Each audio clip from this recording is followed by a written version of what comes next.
Good morning. Audible? Great.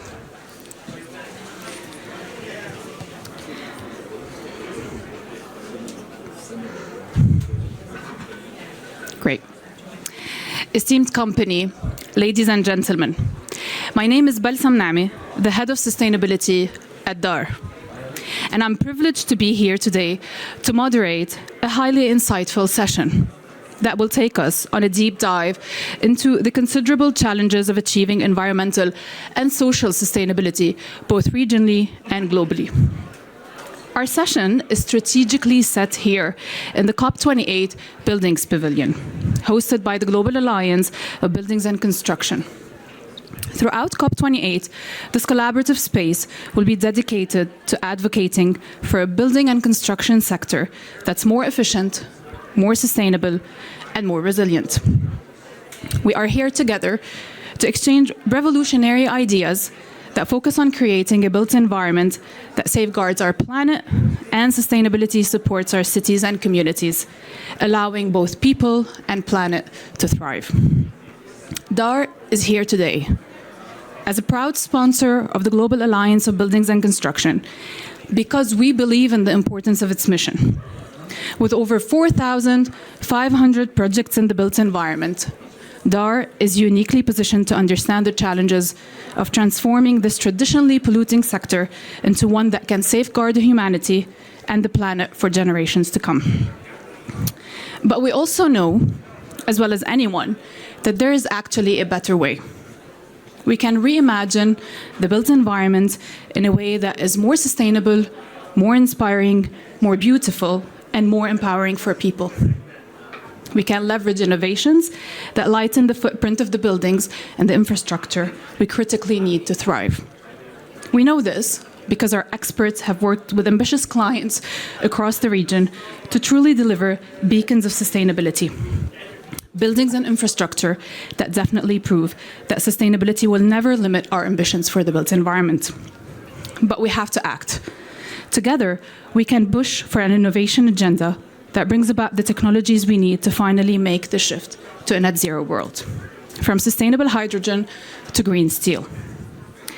We need to combine capabilities across key sectors, establish and strengthen our partnerships, and align together with our global partners to drive progress on sustainability in every possible sector and every possible region. Which brings us to our session today. Every one of our speakers today has, in his or her own way, driven the cause of sustainability forward. And on behalf of DAR, I would like to extend a very warm welcome to Cristina Gamboa, the CEO of the World Green Building Council. Cristina leads the world's most influential action network, spearheading the transformation to sustainable and decarbonized built environments for everyone, everywhere. She consistently champions the built environment as not only a priority climate change solution, but as the key to driving resilient, regenerative, and equitable spaces for people to thrive. Cristina, thank you for joining us. Thank you so much, and thank you, Balsam. So well put. Sustainability doesn't have to do away with the great ideas and progress of the sector. Yeah, take away? Okay, excellent. Yes, so thank you so much for putting the session together for World GBC. We're humbled to be here opening this important conversation hosted by DAR and supported by so many partners around the world. So for those, you've heard my name, I'm Cristina Gamboa. I serve as the CEO of the World Green Building Council. I am here, I'm from Colombia, I'm from South America, based in London, and I thought I was 3 years late coming to Dubai. I was supposed to be here March 2020, but I think I'm in the right moment at the right time with the right people. So I'm really excited to be here sharing the journey with us. So thank you. Yes, World GBC is over 20 years old. We're the largest and most influential network leading the sustainable transition to decarbonized and resilient built environments. We represent over 75 green building councils from all around the world, and they're 46,000 members. And we were just hosting this morning a meeting with our network of the Middle East, with also our partners here from Emirates, GBC are present. And it's really interesting to acknowledge that all these professionals from all around the world have, by their own will, decided to call themselves a Green Building Council. So that says a lot of why we stand together, why this is truly a movement that World GBC has spearheaded with such success for so many years. So I am here at COP28 today to show global leaders how green building councils can and are making COP28 action agenda a reality by driving an energy efficient, regenerative, and just transition, making sure it is right for local markets and for people, because the built environment is around the people that use the buildings and the infrastructure. So, of course, the challenge I'm sure you know, but we have a lot of hope. But behind that hope, there's a lot of equity behind it, a lot of professionals and bright minds. And we're living in a moment where we're building the future, where built environments are being designed and operated to be decarbonized, to be resilient, and to be circular. We need to scale. So the hope is to continue to not leave anyone behind, not any geography, make it explicit that we can deliver for any sort of challenge and deliver for people to take on the hold of the opportunity of their future. Because the climate crisis is not just an environmental challenge, it is a social challenge.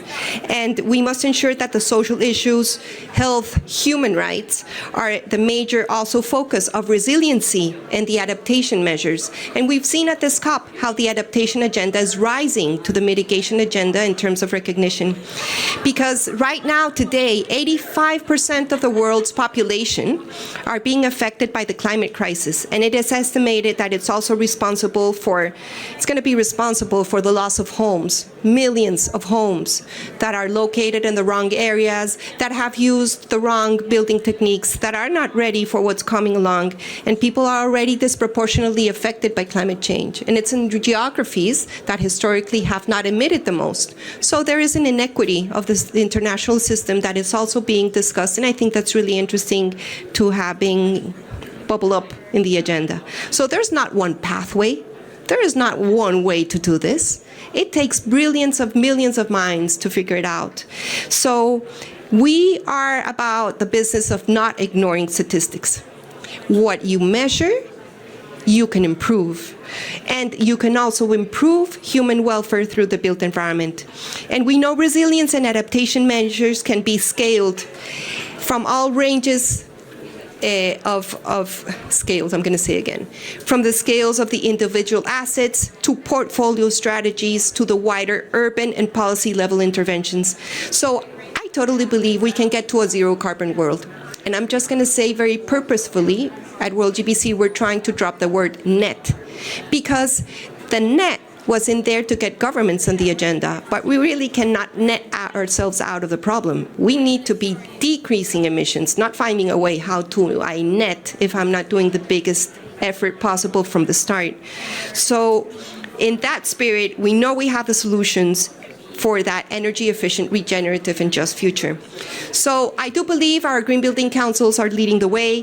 We are working with businesses and governments to ensure that we get this transition right, and making sure that we connect the following: ambition with action, global with local, and policy with implementation. And the COP28 action agenda is going to become a reality, because for governments, our green building councils are realigning and helping them realign their policies so we can facilitate this transition. For example, getting energy performance-based codes right, implemented, making sure they improve every single asset. For businesses, making sure we're collaborating like we're doing today in order to leverage the solutions and technologies that are there, and make sure that your ambition in terms of prosperity also matches the confidence of that improved policy regulation roadmap. And for the finance community, we are demonstrating that by joining the sustainable transition and investing in fossil fuel-free and resilient infrastructure, we can mitigate the risks of these resources and assets being stranded and making sure we're making the best of the opportunity of getting a pathway for a zero carbon. So, in 3 days' time, we look forward, and World GBC welcomes the announcement of the buildings breakthrough at COP28. It is led by the governments of France and the Kingdom of Morocco, endorsed by over 20 countries. And that high political statement is asking for zero emissions, near zero emissions, I hope it was zero, near zero emissions and resilient buildings, but it's okay, we're in the pathway. It's politics, politicians, but it's good. Now that I realize, we've now, from net zero, we're in near zero. That's good. We dropped the net. Sorry for that detour. But the breakthrough will enable us to rally more of climate action from our GBCs and our partners in order to get that speed and scale of implementation of solutions. So I'm almost done here. But what I want to say is, in particular, with how to make this buildings breakthrough a reality, there's already a call to action on the ground, and a lot of things is already happening. We just have to connect the dots and add things up, because we're going to put our efforts to make sure that, for example, in adding things up, the global stocktake of emissions is right, that feeds into the government asks for improving their country commitments in buildings. If they improve it, it can help us all achieve Paris. And of course, we must continue to message that on that December 6th, that we can deliver confidence to the markets. And that is why I'm going to give you a little preview. We will be announcing an open letter calling for the COP negotiators, already endorsed by over 300 companies, including DAR, to fully address the potential of buildings and be assured of the collective confidence of our network to keep building the transition to deliver, again, decarbonized, regenerative, resilient, and just future for all. That's amazing. So thank you for your support. So I encourage you, so wherever you stand on the value chain, business, government, finance, youth, an advocate, you don't understand anything I said about the built environment, come speak to me later. I will take you through it. But make sure that local action around infrastructure can connect to your sense of welfare, and by addressing the challenges, building in the opportunity for the sustainable transformation, I truly believe that at COP28, this sector will continue to deliver global impact for the local good. Thank you so much.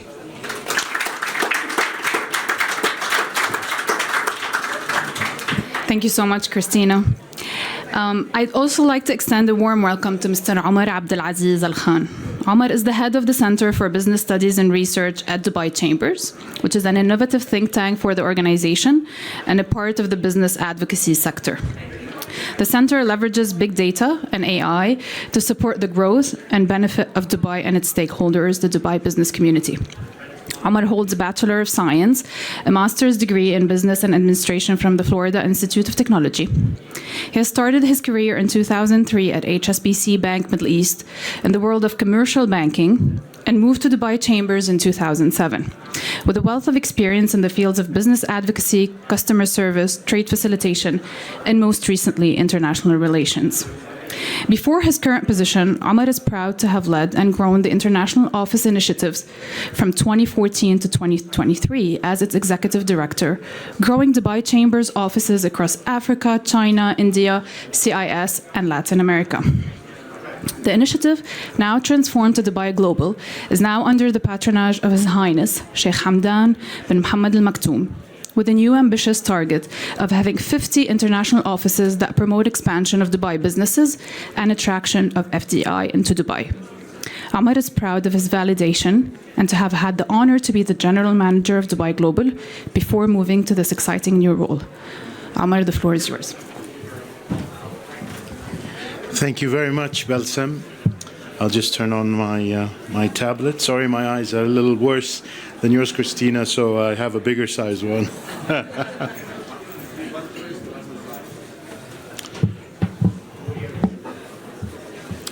First of all, I would like to extend my greetings to Your Excellencies, distinguished guests, and ladies and gentlemen.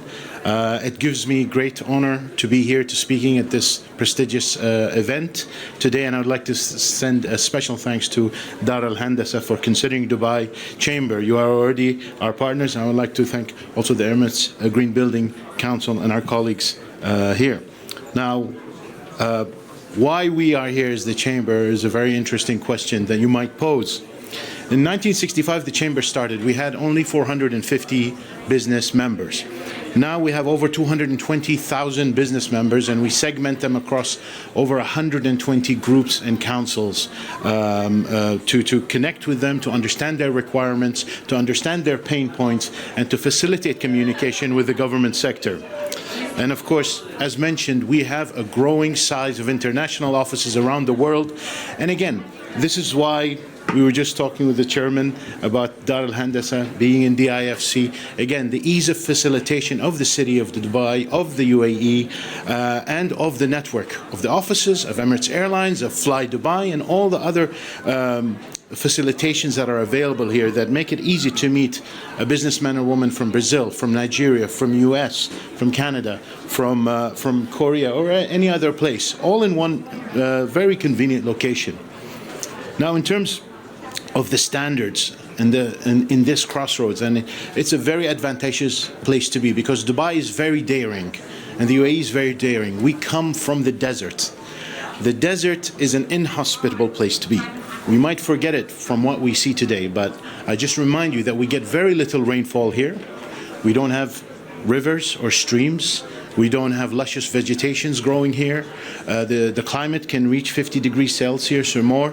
So it's a very tough, inhospitable environment, and our tradition is to always squeeze more, try to do more with less year on year. So there's no better place to really test the designs of the building, the collaborations, the ideas that you can come up with. This is really the place to really test the resilience of it, as you were mentioning. And of course, our business community is very adventurous, is very daring, is very experimental, but our government as well is even more so, and it's very pioneering and very innovative. And so again, we've become a place where ideas are attracted. We're sitting in the place of ideas. The Expo theme for 2020 was connecting minds and creating the future. This has been the theme of the UAE in Dubai. This is the theme going forward as well. So this is something to consider. And of course, as with your partnership with PwC and the research as mentioned, there's a $2 trillion of projects in the region, and 70% of it is urban infrastructure. So again, this is very important. Urban infrastructure is not something small that you can change. You create it, you build it, and hopefully use it for 30, 50 or more years. So that's something that's very important. And again, you look at the construction projects in Dubai, this is again a place where you can really be innovative, really be creative with your designs, really be daring. And you could see even more now in the landscape, and the ecosystem of sustainability has grown from maybe 2 decades ago, where we have examples like the C Institute, where it's an institute and university for sustainability, and their own buildings are green, and they are capturing solar radiation for power. They are dehydrating the air to create water while still using solar power as well. And they are also using it to educate, as a platform to educate and validate a lot of people in the region, and to sort of upgrade their awareness in terms of sustainability. In addition to this, as I said, the green buildings and green materials in manufacturing we've made strides in the region with the green cement and now green steel coming online. The single-use plastic elimination starting in January 1st, 2024 is something that we're rolling out in Dubai in phase 1, and we're helping to phase it with the government and our private sector. The energy diversification strategy as well, leading up all the way to 2020, where we want to triple the share of clean energy. We want to have a reduction in 42 to 45% reduction in institutional and individual energy production, and we have about 19.8 gigawatts expected in 2030 generated by clean energy. So again, recycling as well. Of course, we say reduce, reuse. If you have to, recycle. But nonetheless, it's there, so there's a big push regarding recycling any material and even starting with better quality materials if you have to. And of course, the government itself has gone completely paperless in Dubai since 2021, going fully electronic. Our transportation is getting more and more electrification, and we're utilizing a lot of the efficiencies that we can have in public transport. Digital presence and innovation is also another thing, that a dimension that is being added, because as you said, Christina, like you said, what gets measured can be improved on. So I have a Fitbit on me. I'm trying to measure my steps. I made a lot of steps today, and as you all did, I'm sure, in COP. So again, you can imagine what metrics we can get from buildings, from cameras, from elevator usage, from CO2 sensors, and so much more. So again, this is another area where even working very strongly to attract talent and innovation, and of course, and decentralized urban design is something very important. Again, once we're building this city, and we didn't expect this city to grow so fast, and we built it along the coast, and now we're building it into the desert. But more and more, we're really thinking about how we can decentralize, digitize our requirements, how we can plan to put working areas to recreational areas to living areas in the right balance, so you don't clog up the arteries of the highways needlessly. So again, this is very important. Agri-tech and food security, food wastage was minimized to almost something negligible here during COVID, where the business community worked through us and the Ministry of Food Security and Climate Change, and we reduced the food wastage, because food security was really highlighted as something important here, because again, we are in the desert. So that's something it's easy to continue to forget. And the activities and the initiatives that are being launched are many and more. And we expect about 50,000 jobs to be created here for the green economy. So there is an economic impact and beneficial impact. We expect to save over 100 billion dirhams, and we expect to attract over 150 to 200 million dirhams by 2030 in the next in the next few years. So again, there is a positive impact. It's not all cutting down on things, but we're getting more involved in other aspects of it all. Now, the Dubai Chambers, yes, it has an S, is split into three verticals, where we have the Dubai Chamber of Commerce, which is the lawyer, as I call it, for the business community, and engages with the government for the requirements and the pain points. As I said, we have the Dubai International Chamber, is your international business development manager. So if you connect to Dubai, if you set up in Dubai and you need talent, raw materials, finished goods, export markets, investments, that is your chamber as well, which has all the forums and the offices around the world. And of course, the Dubai Chamber for the Digital Economy is the youngest brother or sister in the family, and that is what I call the supercharger that we're putting on top of the economy to ensure we accelerate. We're very small, we're in the desert, we have 97% in Dubai non-reliance on oil in terms of GDP, so we have to be fast. We have to be able to incorporate and adopt ideas very quickly. And of course, the Center for Responsible Business is a part that I am in charge of in terms of the chambers. It has been around for almost 2 decades, I'm surprised to say. Its original name was something, maybe they'll give some of you flashbacks if you're old enough. It was called the Ethics Resource Center. When I was in university, there was no ESG, there was no CSR, it hadn't been invented yet. There was ethics. And I don't know if anybody remembers this. So we started very long ago, especially if you look at this region and its adoption of some of the best practices, we were ahead of the curve. And so we were preaching to our business community, we were pushing for it, and we're very happy to see that in 2007, October 31st, His Highness Sheikh Mohammed bin Rashid Al Maktoum, the Vice President Prime Minister of the UAE and ruler of Dubai, announced that there will be a plan to put specifications for green buildings. In 2008, it was fully announced. And again, so we wanted to push the business community to look at adopting this. The feedback we got a lot of the times was, look, new buildings we can create. Existing buildings, I don't think we're relevant. I think it's too much of a stretch. And we said, well, what can we do about this? We had a building. It was built in 1995. So we said, how can we reverse engineer this? How can we look at the requirements and slowly build a roadmap to getting compliant with the LEED certification, which was the body we were looking at. And we started with very small things, just the high capacity toilet flushing tanks. We actually put bottles of water to take up the volume, and we reduced the water consumption by a lot. We put grey water filtration systems. We actually even looked at our elevators, and we thought, the Japanese tell us that 21 people can fit here. Now, if you look at me, there's no way you can put 21 of me in that elevator. If you look at the culture, we have, sort of a social distancing, it's naturally in our culture. So we decided, we saw the usage of the elevator, and we took approval from Dubai municipality to reduce the counterweight, saving 20% of the energy cost. We used desert plants. We removed water features. And of course, we even encouraged the adoption of people to take stairs and so many different features. And these are all manual activations. We put plants on our parking lot for shading. We and again, because we know the air condition the energy would be spent on our employees' cars. But the next level was when we refurbished. And it was a journey. We worked with our own consultants as well to get a LEED certification and then a LEED Platinum certification. We're very proud. Our last project was the expansion of the Chamber building and the University of Dubai that we own. And it's a net zero campus, and our multi-story parking that we created, we added a full-fledged solar panel, sort of inverted dome on top of the parking. We've added wind turbines. We have CO2 sensors, recyclable carpets, ergonomic chairs for our employees, and so many more benefits in terms of the light sensors and so on and so forth. So we're very proud of this achievement. And then we went to the business community and said, look, guys, we did it. So now it's your turn. And so going back to the Center for Responsible Business, a big part of what we were doing is raising awareness slowly but surely.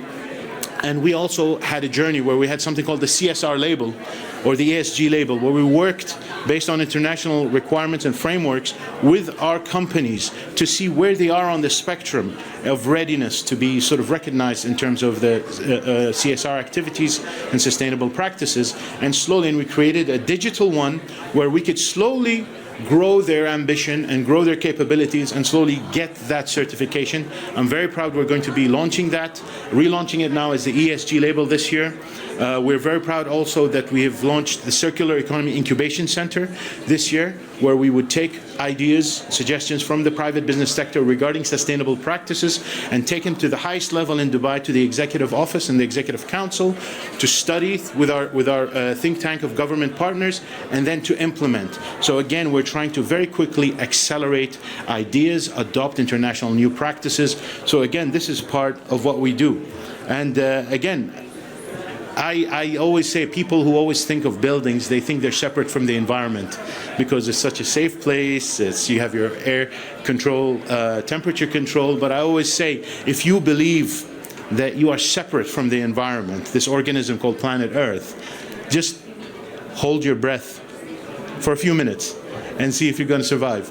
So again, we are very happy now to see that the ecosystem is fully enriched in Dubai, in the UAE. The move for COP is no longer dependent just on the fluctuations of oil price, where the feasibility meets an equilibrium and then people say, yes, it's now feasible to be, sustainably conscious.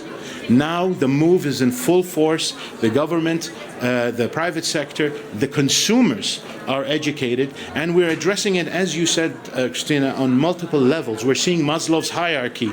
We're seeing where some people are not emitting the emissions, but we're telling them to slow down and maybe not cut a tree. But we have to look at the requirements, Maslow's requirements, and how we can do it in a smart way and act locally. And I have an idea to show you. I have a project to show you as well that's happening between a GCC country and Brazil.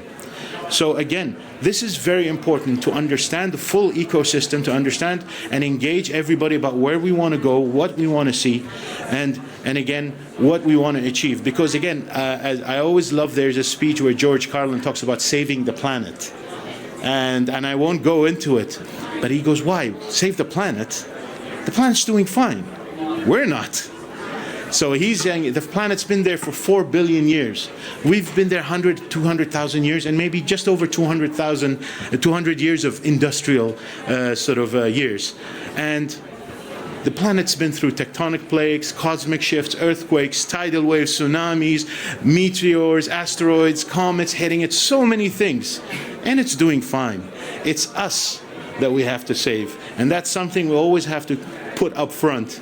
And I just want to say thank you for this opportunity. And I hope a lot of more announcements are coming up. We've heard very exciting announcements about the Dubai Reef very recently, which we're part of. And there's more announcements from DEWA regarding full electrification from solar panels for industrial and commercial requirements. And I have no doubt that there's more to come. So, and I look forward to working with you all, because whatever we achieve here, this, as I said, is a great experimental laboratory and a testing hub. We have a huge market that takes our standards that we develop with our partners and implements them. So again, I encourage you all to continue this collaboration, and we hope to see some actions on what gets measured. Thank you.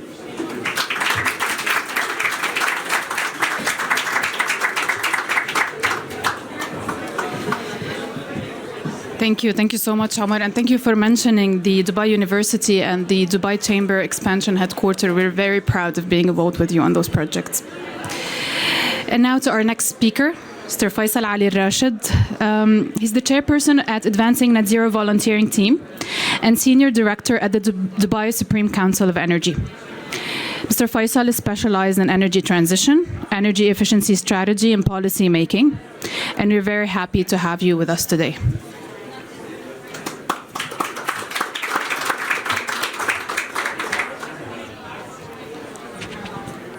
Thank you very much for the kind introduction, for the opportunity also to address the audience. I'll have to do a spontaneous, maybe, sort of presentation.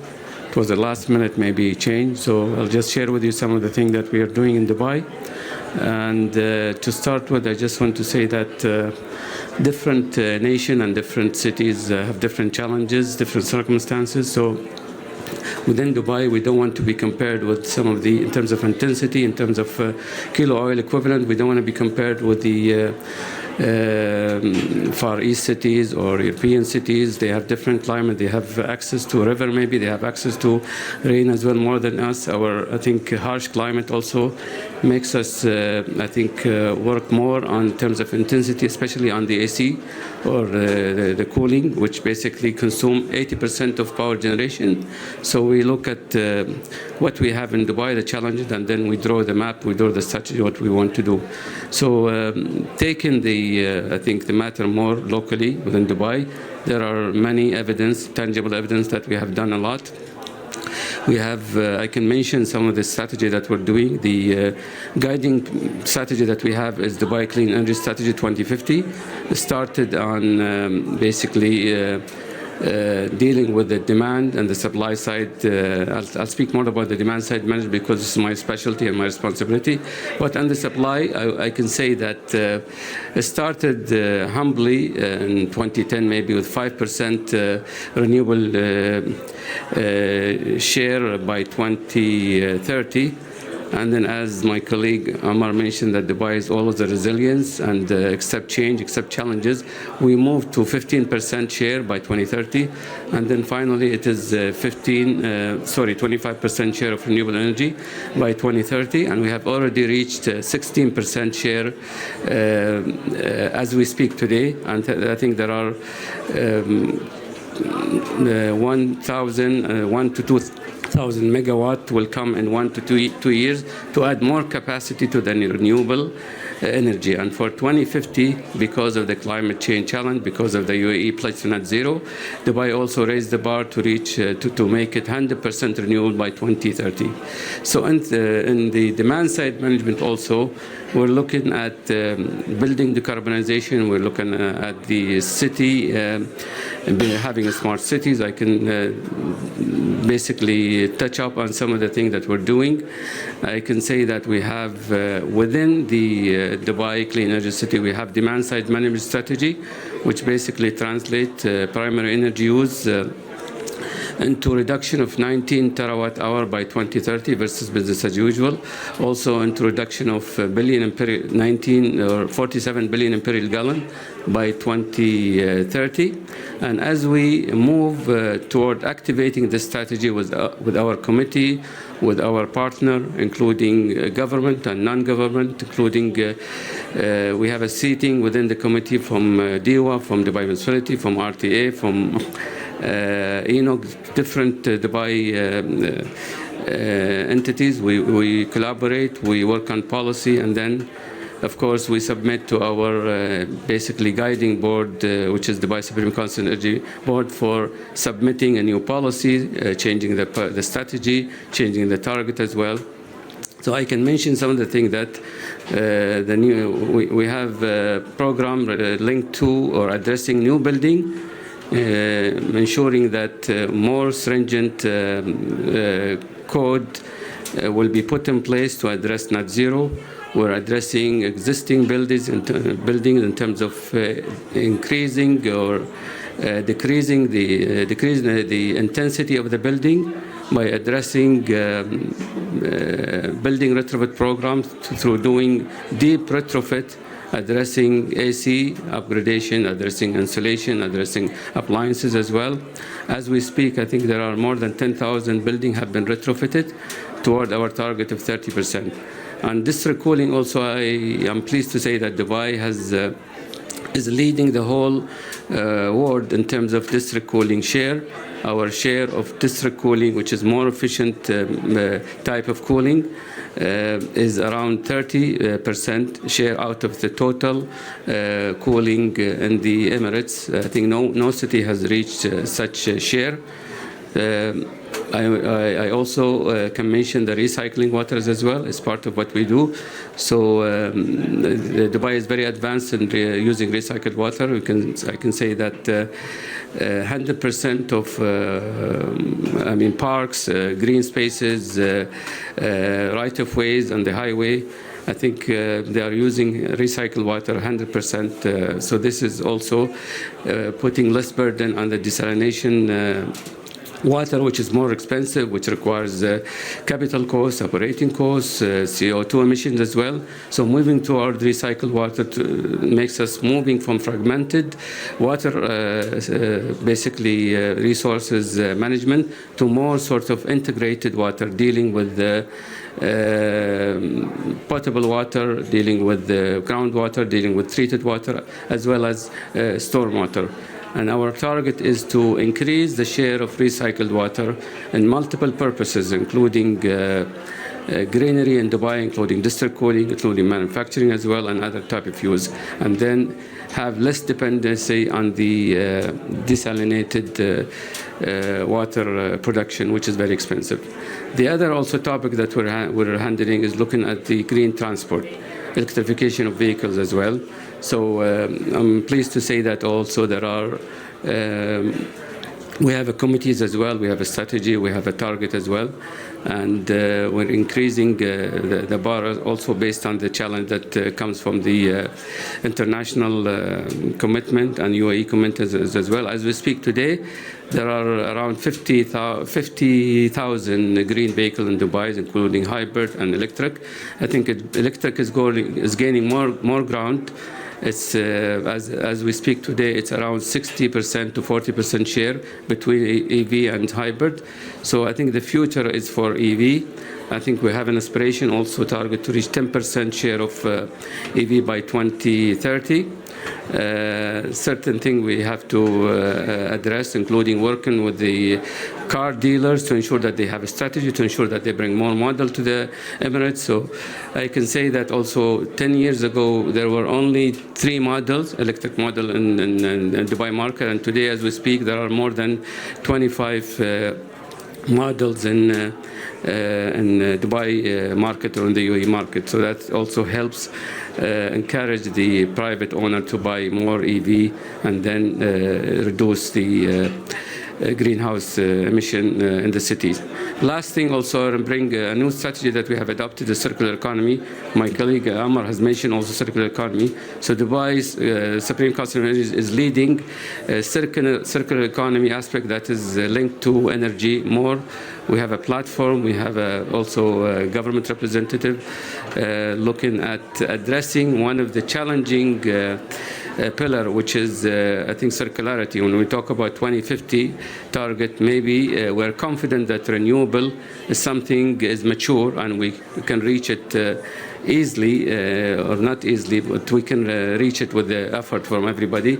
Electrification of the vehicle also is mature, and is possible. But then there are elements that are more challenging, like heavy industries, like heavy transport as well, area like aviation, like shipping. I think these are dependent on fossil fuel, and we don't have a mature technology as we speak to move toward more sort of renewable as we speak. And the same thing, the whole circularity in terms of design, in terms of increasing the lifetime of an equipment, of a building, any asset. I think this is also something that we have to address. And then we move into the last thing, to the recycling aspect, to ensure that we are not only recycling the water, but also the municipal waste, the organic waste, and everything is part of what we do. With this, I'll stop, and thank you very much.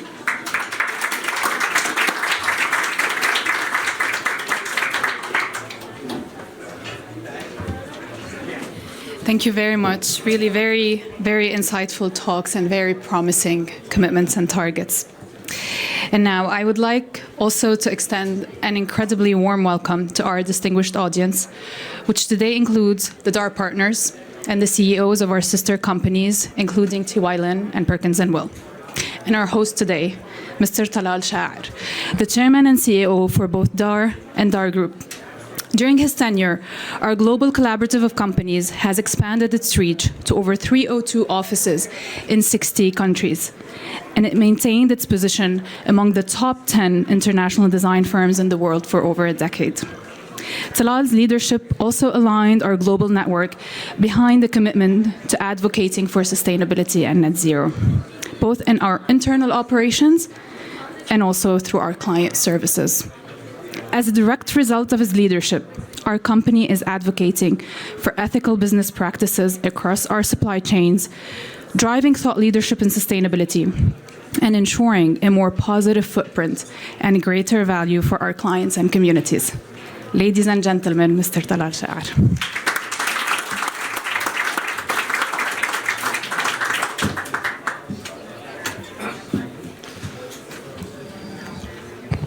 Very exciting stuff here that's happening. Great initiatives. Ladies and gentlemen, our world needs an advocate. From geopolitical conflict to concern over emerging technologies, our global community has no shortage of challenges to overcome. But perhaps the single greatest threat to our collective future, and the one we are gathered here to address, is climate change. Climate change strikes right at the heart of the only planet we can call home. The loss of our world's greatest forests, more frequent and more destructive wildfires and weather events, and what experts are calling the greatest mass extinction in 65 years. We are inching ever closer to the critical threshold of 1.5 degrees Celsius, and we can no longer afford business as usual. The great truth, however, is that we do have the transformative solutions that we need to recover our planet, regenerate ecosystems at scale, and create a more sustainable world for future generations. But that requires us to reach beyond low-hanging fruit and focus on tackling those climate culprits that have the greatest emissions and that are hardest to abate. The built environment is one of those major culprits. We know that buildings account for about 40% of global emissions, that transportation and other infrastructure account for a further 30 to 35%. We know that most extracted resources end up in our cities. And we know that as engineers and designers of the built environment, we have a unique opportunity to craft solutions that reduce emissions and create healthier and more sustainable buildings and cities. That is why we are once again here at COP. We are here to reaffirm and strengthen our commitment to the World Green Building Council's Net Zero Carbon Buildings Initiative. It's coming, Christina. You have to be patient. Which our global network signed in 2021. And we are here as a signatory of the UAE's Climate Responsible Companies Pledge, under which we pledge to support the UAE on its transition to net zero.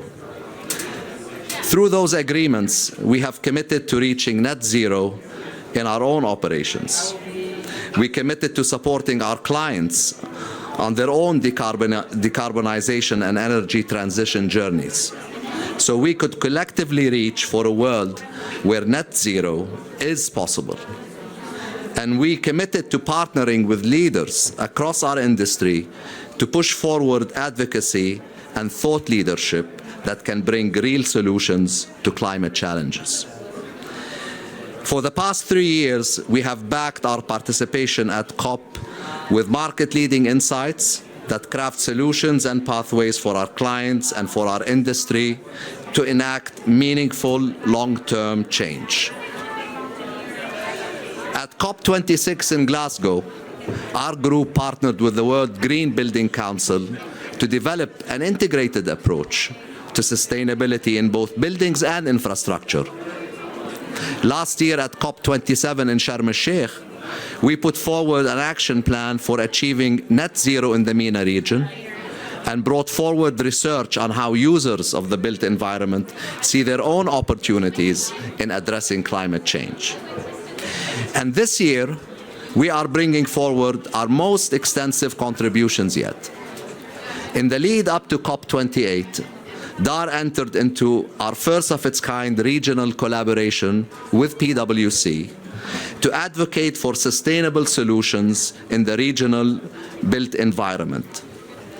Together, DAR and PwC have introduced solutions that bend the carbon curve in the built environment, enhance the livability of cities, and accelerate economic performance for clients, regional investors, governments, and communities. And we have been presenting these solutions directly to clients and stakeholders across the region in the hope of collaborating to drive the sustainability agenda forward. On a separate stream, our companies have come together to research sustainable solutions for sectors that have historically been highly polluting and difficult to decarbonize. We are looking at net zero solutions for aviation, going beyond airports to the aircraft themselves. We are presenting solutions and pathways to decarbonize everything from critical care hospitals to data centers, the world's new nervous system. Our research builds on solutions that already exist, from sustainable aviation fuels to green hydrogen. And we're focusing on what the transition means to clients right now and how we can together plan for such a future. What we discovered during our research and our sustainability projects is that pursuing net zero is far beyond a matter of simply designing differently or incorporating certain technologies. It is, at heart, a human endeavor to create healthier, more inclusive, and more resilient spaces that empower people to thrive and grow. To craft enduring change, we have to bring our best visionaries and problem solvers together to take collective action and solve the world's biggest and most critical challenges. If we are to have hope, we need to align and come together behind one mission and one purpose.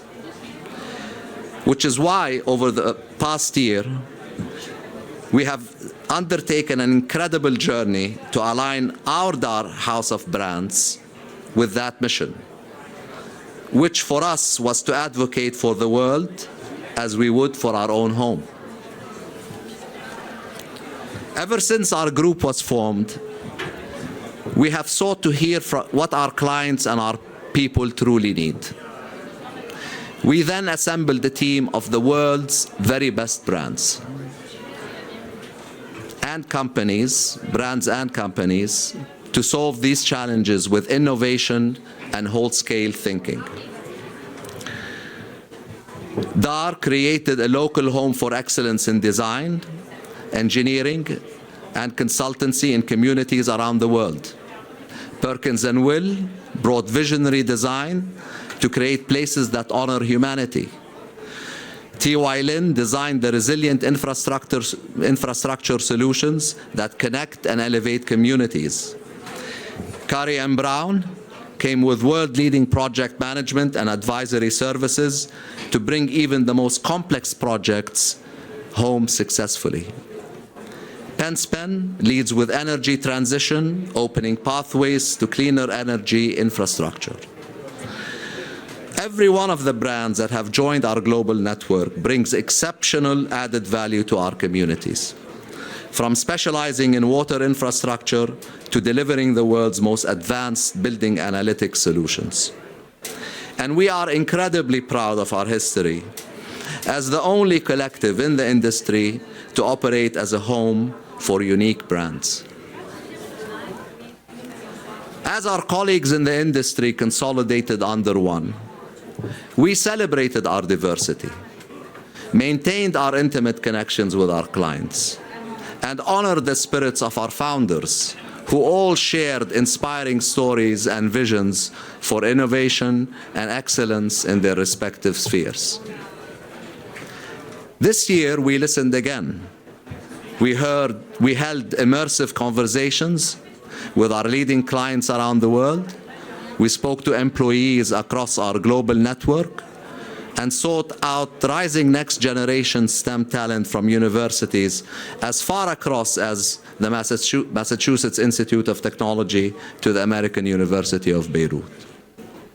We heard firsthand that our clients are seeking advocates for change. They want design consultants who can advance the human experience, who proactively seek unconventional solutions, and who demonstrate leadership and livability. They want superior sustainability advisory and breakthrough tech innovation that unlock new and imaginative solutions.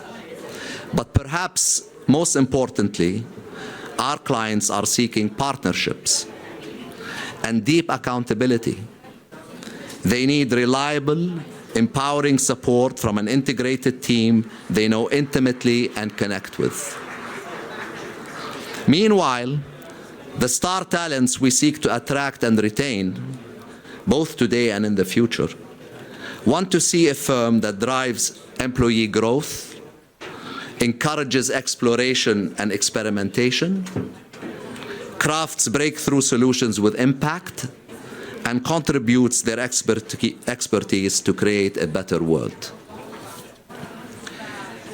These insights inspired us to find a better way of sharing our story with the world, a better way of bringing together the expertise, insights, and endeavors that our brands have always offered separately to elevate one another and inspire global impact. Which is why I am delighted to announce before you all, and for the first time, that DAR Group has officially become Sidara. Our new brand promise to you is that we are the home for human endeavor. Together, the Sidara companies will be the home for declarative advocacy leadership, standing up for people and planet, and advocating for the world as we would for our own home. Our mission is to advance the human experience, serving with humility, integrity, and deep respect, spotlighting the cultures we serve, honoring the people we create for, and elevate how they live. As for the home for human endeavor, we will continue to bravely step up, taking on ambitious projects with bravery and resilience, showing up where others won't, and pushing the limits of what's possible. As an advocate for change, Sidara will focus on driving breakthroughs, innovations, and measurable impact in 3 critical issues in our world today: livability, sustainability, and digital. On sustainability, our companies will help shape a sustainable world where nature is nurtured and humanity's footprint leaves little trace. As we move towards a net zero future, we will continue to support our clients in reducing emissions, bringing the circular economy to life, and improving well-being in hospitals, schools, workplaces, and others. We envision new solutions in policy and transportation to improve equity and restore ecosystems. We design the infrastructure for a new energy world. Just as we did with the Google Bay project.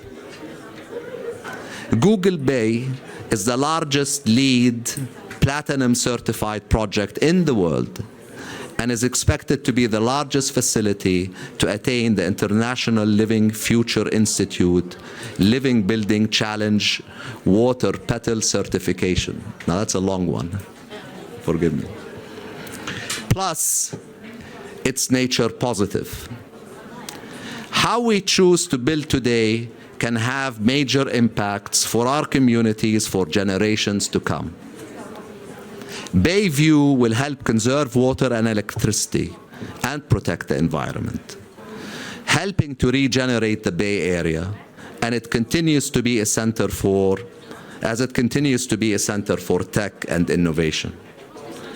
We are proud that our team was behind the execution of this project and is an example of Sidara achieving global firsts, helping to safeguard our planet and build a greener, healthier, and more prosperous tomorrow for all.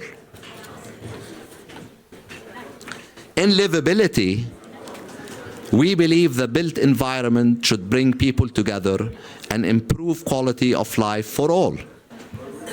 Yet in today's world, all too often, those who use our buildings, cities, and transport networks can be an afterthought.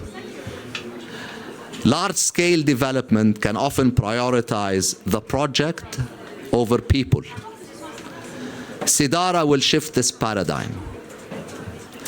Wherever we operate in the world, we shape places that unite communities, empower their economies, and inspire a more equitable, seamless, and delightful world for all. From designing the largest culture and arts experience for African Americans with direct influence from the community, Destination Crenshaw in Los Angeles, to shaping Princess Noura bint Abd al-Rahman University, Saudi Arabia's first university for women. We're elevating the way people live, reimagining the intersection of structure and soul, and restoring the heart of the built environments. And finally, digital. Today, we demand more than ever before, of the places and spaces we occupy each day. To keep pace, the built environment must stand ready to embrace data and emerging technologies.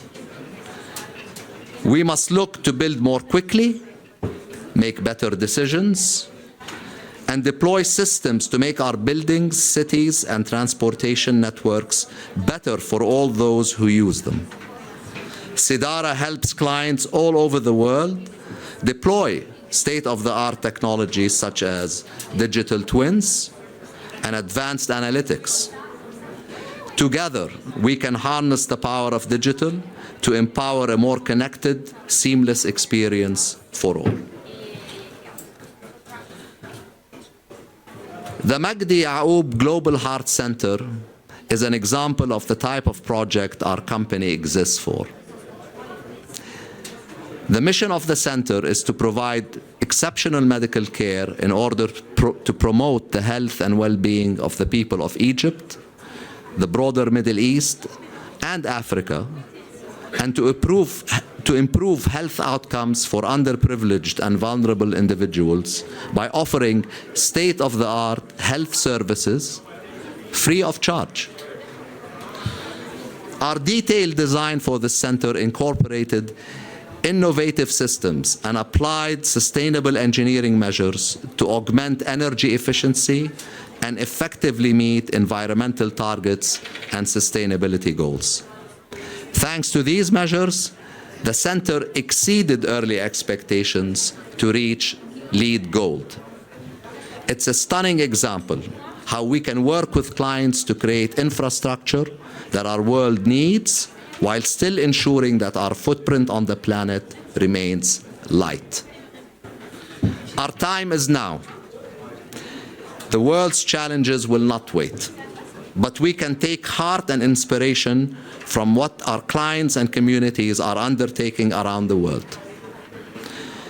In the Republic of Angola, despite an easier choice to use the country's oil-rich resources, the government of Angola led one of the most ambitious renewable energy ventures in all of sub-Saharan Africa, delivering renewable, clean energy for 1 million people. These ambitious ventures are exactly what our world needs. As we have always done, Sidara and our team of visionaries, thinkers, and pioneers will continue to strive and advocate for a better world. Our blueprints today are the footprints of tomorrow.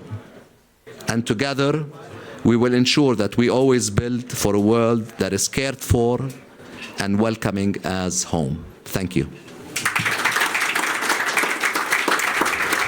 The world is our home. And home isn't just a place, it's a feeling. Sidara creates with devotion, ambition, and optimism, making our planet feel like home. Our work enriches lives. It connects communities.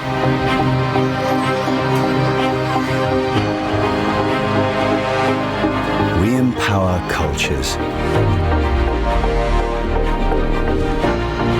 and reimagine how we live in harmony with nature.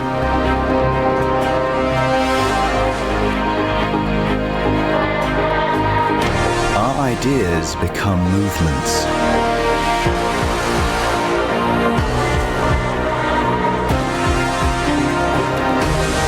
And our blueprints of today are the footprints of tomorrow.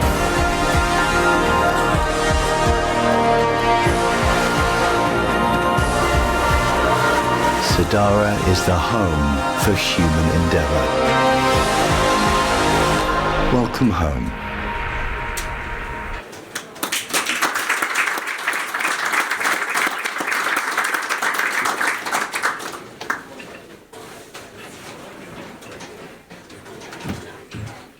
Thank you all so much. ومبروك for Sidara. We're happy to answer any questions you might have. Please, if you can, Christina, Omar, if you can, please get to the stage. Mr. Talal, as of now, معروف.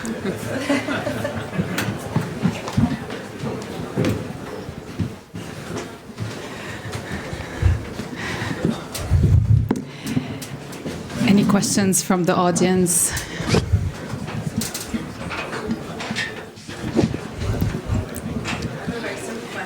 Don't be shy.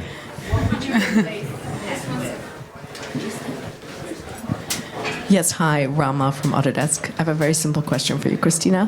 What would you replace net with? Just zero? Yes, I think we've come. We're in a journey, right? Of figuring out what can be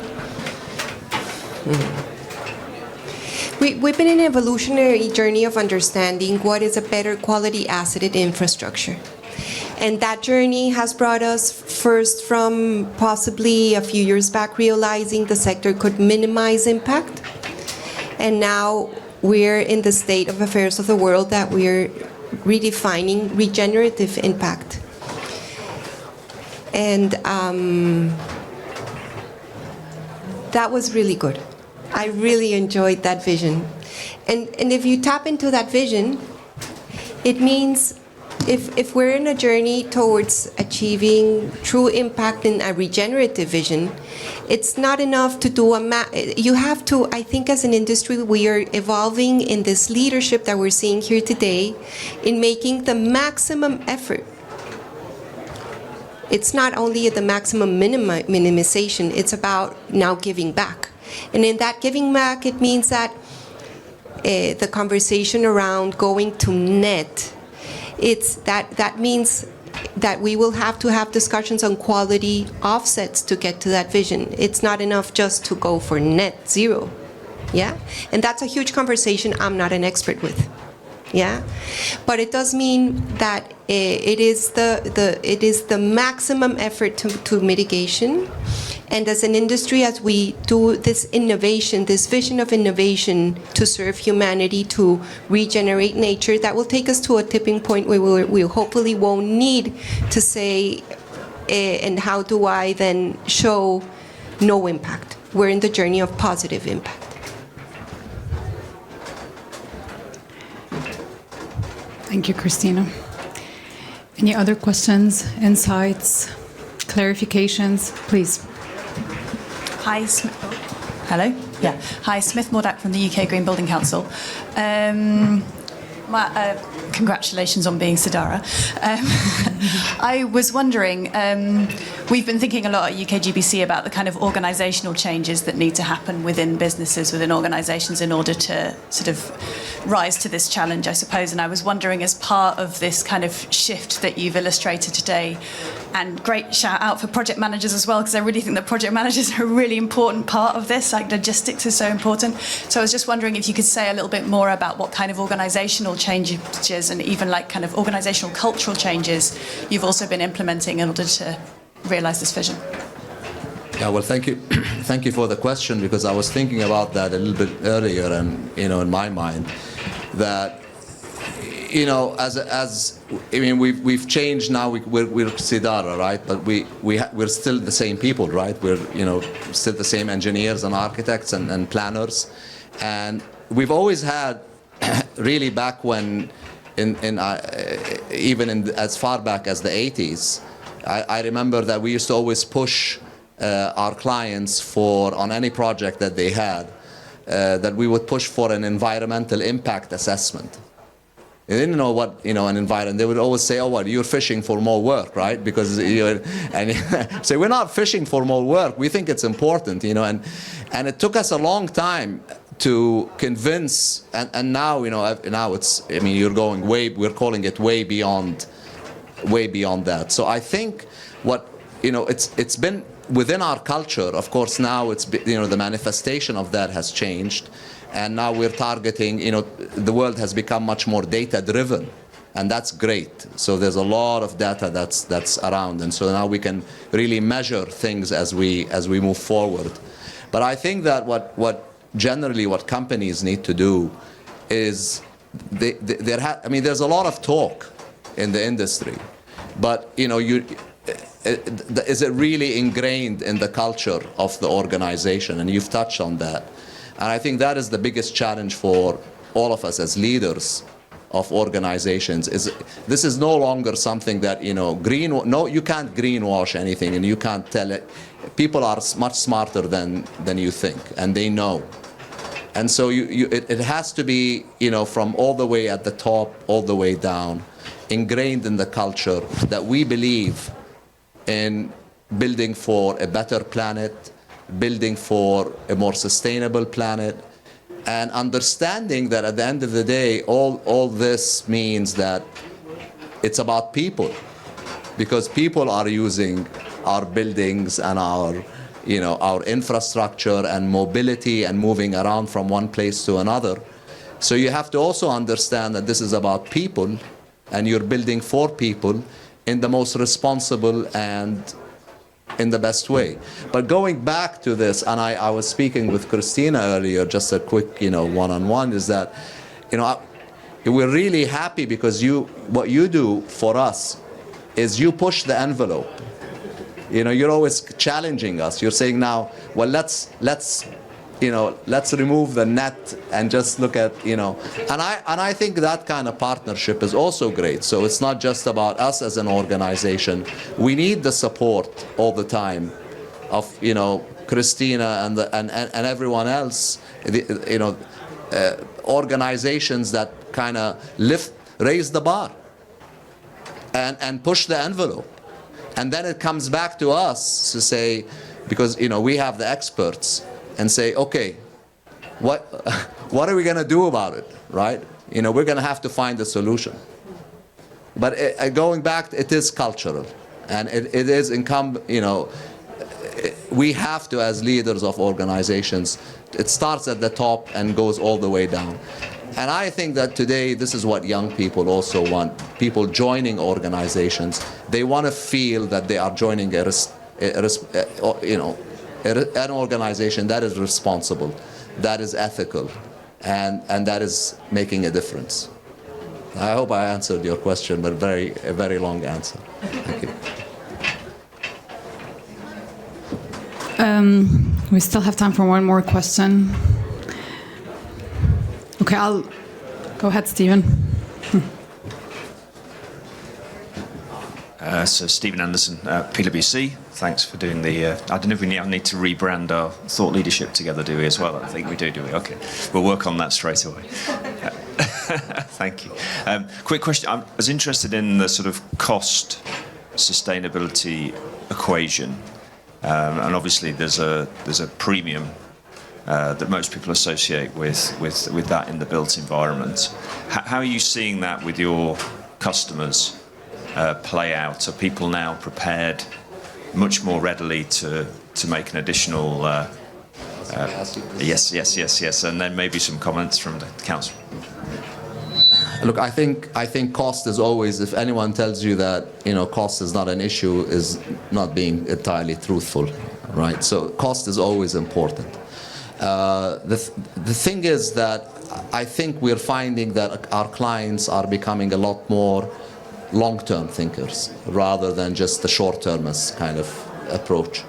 It's going to cost us. They're looking at any facility that you build has a life cycle. And you have to see things within the life cycle of that facility, whether it's a building, whether it's infrastructure, whether it's a port. And we find that, yes, I mean, there's always that debate. There is a capital expenditure that, hits you at the beginning. But I think what we're seeing is that mindsets are changing, and people are becoming a lot more long-termist rather than being short-termist in this. And I think that's very positive. I can add to that a little bit of history also in terms of where we are as in the capacity there is around the world around decarbonizing the built environment. And I would also challenge, as I'm challenging today, to try to say zero without saying net. I would challenge you also to think around decarbonization not equivalent to cost, because we're getting to that point and that's not conceptually true. Because you may have in the CapEx side of your investment, right, when you're doing a project, you may from a point of view of structuring the project, when you put the pieces together using integrative design, but then something called life cycle thinking comes in, and then you say, oh, but if I do this, the quality of the asset will be significantly different, and then in the life cycle, the quality is different, and then the short-term cost thing kind of fades away, because then you are actually, in the OpEx side of things, in the operational side of things, you're going to get much more benefits than just doing the same old thing you do over and over again in the lifetime of this industry. And I'm not very good at quoting people, but I'm going to try. Einstein said, if you do the same thing over and over again, you get the same result. So it's just schizophrenic if we think that decarbonization is cost. Because if we go into the OpEx of bringing in clean energy, which is technology, then the sector is innovating. If we are going into lower carbon materials, we're going into better quality materials, better specification, better livelihoods. If we drop all we've learned and we do the same, then people are not having high quality controls. We're going to continue using potable water for going to the toilet. That's ridiculous. In Dubai, you could not be thinking of that. So Harvest Spring, I'm going to you, right? All these innovations, 20 years, you just have, it's the scaling. And so it will get better if there's more demand. So buildings are a critical demand signal for decarbonization to be stopped thinking as a cost. It will be a super benefit of creating value, innovation. Business models like this are the ones that are supposed to thrive in that scenario. And that is what COP is about. That's the momentum that is behind the action call. And if I could just add to that, taking a very little different example, because as you see, there's a lot of new technology, whether it's an LCD or a TV. You know, the first buyers bought it at multiples and multiples of the cost that we have today. It's adoption. With adoption becomes economies of scale. One great example is, I always think about, is the Burj Al Arab Hotel, if you're familiar with that. When the consultants, I think W.S. Atkins and were consulting, they said this hotel will never give you the right ROI. You know, the problem is they looked at the cost of hotel rooms, the number of tourists, and assumed that it would be with today's prices and Dubai's surroundings in 1990, let's say 5. If you look at again, we say cost, we forget revenue, and as you said, Christina, value. Whether it's marketing value generated or revenue created in the future, because we don't know, let's say going back to energy, what a kilowatt hour will cost in a year or 2 years or 5 years or 10 years. So again, the trends that we're seeing, that we expected to potentially, everything seems to inflate. And I think this is something very, very important to consider. And we've seen solar panels here, the cost of getting solar panels really, really shoot down. And we expect the faster the adoption, the more the awareness, the more the initial customers demands it, and then through the consultancies and through the developers, they will create these areas that people want to live in. And then with that comes scale and savings. So, and if you add to that global standards, even for manufacturing, whether it's Scope 2, Scope 3, more and more for competitive purposes and for sustainability, you're looking at importing products into the EU, for example. Let's say future restrictions could cause loss of revenues as well. So if we're talking about trade as well, it's important to think and look forward in terms of the possible implications and risk, and how this investment can be spread across a few different areas, whether it's value, revenue generation, or protection. I'm conscious of time, but I would like to ask you, Omar, one last question, just to create the right balance on the panel with the interventions. So you've heard, all of you have heard today about our new brand, Sidara. And this brand is about 3 pillars: sustainability, technology, and livability. Can you tell us from the Dubai Chamber's perspective as a client, how this answers to what you're looking for? How does this align with your visions, your demand as well for people, digital solutions, and sustainable world? Again, I thank you for that question. Again, livability, sustainability, it all comes together. Life, work, transport, and hopefully whether you need to transport very far. And you could see Dubai, and you could see the traffic. It's a positive sign, but also it's sustainability-wise, it's negative. More cohesive design, more integrated design, and well-thought-out design is essential. If you go to different parts of Dubai, in some areas you see it very cohesive in terms of communities. In some areas you would see different designs that are fragmented. I think this is very important going forward. People looking into the new sort of solutions. We always see these beautiful houses. I remember when I built my home, I think I saw there's an app and a TV show in Australia called Better Homes or something, where I see these beautiful, amazing designs made from corrugated steel, roofing, and you know, but it's so simplistic, but it's so classy. And I was like, why couldn't my consultants come up with these? And there's always also overcapacity. You know, you're building overcapacity. Okay, you need 1 ton of steel, I'll put 1.5. You need, you know, there is this finesse that you see around the world in terms of design and sort of solution, efficiency, you name it. And again, I'll give you a very simple example. I went to Germany and I saw this huge sliding door that I could just push with my finger, one finger, and it would shut out in Marienplatz in Munich, and the sound would be completely gone from right down in the plaza, and the heat would never come in. And I said, okay, well, I want this. And they said, oh, well, no, you're asking for something. It's too fancy. We can give you something much lower. So again, the technology, the know-how, bringing in the people. There are many innovative people, suppliers, manufacturers from different parts of the world with different price points. And I think this is a great place that we want to keep attracting people, and we want to keep creating more and more cohesive projects. And this is what we've learned. And people love this. They don't want to be isolated more and more. We're already on our phones, we're in our houses, we're in our locked out communities, and we realize, okay, we're very lonely. And we need to go out, because this community here in the UAE, traditionally, it's very social. And but sometimes we have a lot of bubbles created, and I think some of the spaces in terms of the livability, and I say sociability, is important. More online and less offline, online and more offline interaction. Exactly. Thank you so much, everyone. We ran out of time. It was an excellent and very insightful session. Thank you so much for all of the speakers. Talal, Christina, Omar, thank you so much for this, and we're looking forward to connecting and collaborating after. Thank you.